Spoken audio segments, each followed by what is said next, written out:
ಹಳ್ಳಿಯಲ್ಲುಟ್ಟಿ ಯಾವುದೇ ಬ್ಯಾಕ್ಗ್ರೌಂಡ್ ಇಲ್ಲದೆ 8 ಬಾರಿ ಶಾಸಕರಾಗಿ ಈ ರಾಜ್ಯಕ್ಕೆ ಉಪಮುಖ್ಯಮಂತ್ರಿಗಳಾದಂಥ ಡಿ.ಕೆ. ಶಿವಕುಮಾರ್ ಸರ್ ಅವರು ನನ್ನ ಧೈರ್ಯ, ನಮ್ಮ ಭವಿಷ್ಯ. ಅವ್ರಿಗೆ ಸ್ವಾಗತವನ್ನು ವಹಿಸ್ತೇನೆ. ನಾನು ವೇದಿಕೆಯಲ್ಲಿರೋ ಉನ್ನತ ಶಿಕ್ಷಣ ಸಚಿವರು ಇದೇ ಹಾಲಲ್ಲಿ ಪಾಠ ಮಾಡ್ತಿದ್ದೆ. ಫೋನ್ ಮಾಡಿ ಮನೆಗೆ ಕರೆಸ್ಕೊಂಡು ನನಗೆ ಟಿಕೆಟ್ ಕೊಡಿಸಿ MLA ಮಾಡಿದವರು ಅವರು ವೇದಿಕೆಯಲ್ಲಿದ್ದಾರೆ. ಶಿಕ್ಷಣ ಕ್ಷೇತ್ರದಲ್ಲಿ ಮಧು ಬಂಗಾರಪ್ಪ ಸಾಹೇಬರು ಭಾಳ ಸಪೋರ್ಟಿವ್. ಡಿ.ಕೆ. ಶಿವಕುಮಾರ್ ಸರು ನಾನು ಗೆದ್ದ ಮೇಲೆ ಸಾಹೇಬ್ರು ನನಗೆ ಇದುವರೆಗೂ ಕೇಳಿದ್ದಿಷ್ಟೇ, ಸಾಹೇಬ್ರು PD ಆಫೀಸರ್ಸ್ನೆಲ್ಲ ಕರೆಸಿ ನನ್ನನ್ನು ಕರೆಸ್ಕೊಂಡು ಪ್ರದೀಪ್ಗೆ ಒಂದು CSI ಹುಡುಕಿ ಅವ್ನು ಒಳ್ಳೆ ಇನ್ಸ್ಟಿಟ್ಯೂಷನ್ ಕಟ್ಟಬೇಕು, ಒಳ್ಳೆ ಇನ್ಸ್ಟಿಟ್ಯೂಷನ್ ಮಾಡ್ತಿದ್ದಾನೆ ಅಂತ ಅವರೇ 2-3 ಸಲ ಕರೆಸ್ಕೊಂಡು ನನಗೆ ಆಶೀರ್ವಾದ ಮಾಡಿ ಇವತ್ತು ಪರಿಶ್ರಮಕ್ಕೆ ಒಂದು ದಾರಿ ತೋರಿಸ್ತಾ ಇದ್ದಾರೆ ನಮ್ಮ ಡಿ.ಕೆ. ಶಿವಕುಮಾರ್ ಸಾಹೇಬರು. ನನಗೆ ನಮ್ಮ ಸಿದ್ದರಾಮಯ್ಯ ಸಾಹೇಬರು, ಡಿ.ಕೆ. ಶಿವಕುಮಾರ್ ಸಾಹೇಬರು ಅಂದರೆ ನನಗೆ ಅವರಿಬ್ಬರ ಮೇಲೆ ಅಪಾರವಾದ ಪ್ರೀತಿ, ಗೌರವ. ಅವರಿಬ್ಬರು ನನಗೆ ಭವಿಷ್ಯ.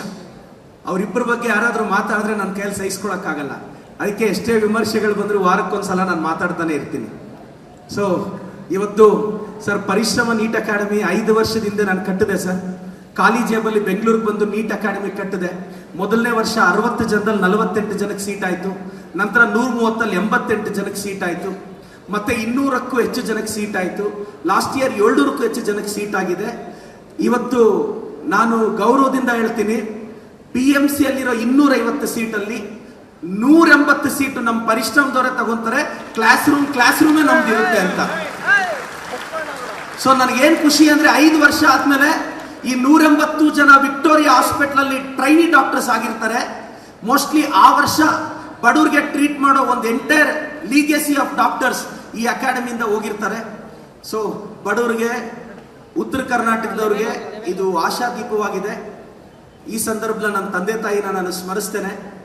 ರಾಜಕೀಯವಾಗಿ ನನ್ನ ಗುರುಗಳು ಎಲ್ಲರೂ ಹೇಳ್ತಾ ಈ ಪರಿಶ್ರಮದ ಮೇಲೆ ನಮ್ಮ ಸಿದ್ದರಾಮಯ್ಯ ಸಾಹೇಬರು, ಡಿ.ಕೆ. ಸಾಹೇಬ್ರ ಆಶೀರ್ವಾದ ಇದೆ. ಡಿ.ಕೆ. ಸಾಹೇಬ್ರು ಅಂದರೆ ಒಂದು ಪವರ್. ಅದೊಂದ್ಸಲ ನಮಗೆಲ್ಲಾದರೂ ಲೋ ಅನ್ನಿಸಿದಾಗ, ಕಾನ್ಫಿಡೆನ್ಸ್ ಕಳ್ಕೊಂಡಾಗ, ಈಗ ನಾನು ಮೋಟಿವೇಟ್ ಮಾಡಿ ಕಾನ್ಫಿಡೆನ್ಸ್ ಕೊಡ್ತೀನಿ. ನನಗೆ ಲೋ ಆದಾಗ ಸಾಹೇಬ್ರನ್ನ ನೋಡ್ತೀನಿ. ಕನಕಪುರದಿಂದ ಬಂದು ಯಾವನ್ಗೂ ಕೇರ್ ಮಾಡಿದ್ರೆ ಕರ್ನಾಟಕದ ಅಖಾಡದಲ್ಲಿ ಜಂಡ ಹಾಕಿ DCM ಚೇರಲ್ಲಿ ಕುತ್ಕೊಳ್ಳೋದು, ಬ್ಯಾಕ್ ಗ್ರೌಂಡ್ ಇಲ್ಲದೆ ಆ ಚೇರ್ ವರ್ಗೂ ಬರೋದು ತಾಕತ್ತಿರೋ ನಾಯಕನ ಕೈಯಲ್ಲಿ ಮಾತ್ರ ಸಾಧ್ಯ ಅದು ಅಂತ ಹೇಳ್ತಾ, ಡಿ.ಕೆ. ಸಾಹೇಬ್ರ ಆಶೀರ್ವಾದ ನನ್ನ ಮೇಲೆ ಇರಲಿ ಅಂತ ಹೇಳ್ತಾ, ಇವತ್ತು ನಮ್ಮ ಟಾಪ್ 20ಗೆ ಸಾಹೇಬ್ರ ಆಶೀರ್ವಾದ ಮಾಡಬೇಕು ಅಂತ ವಿನಂತಿಸ್ತಾ,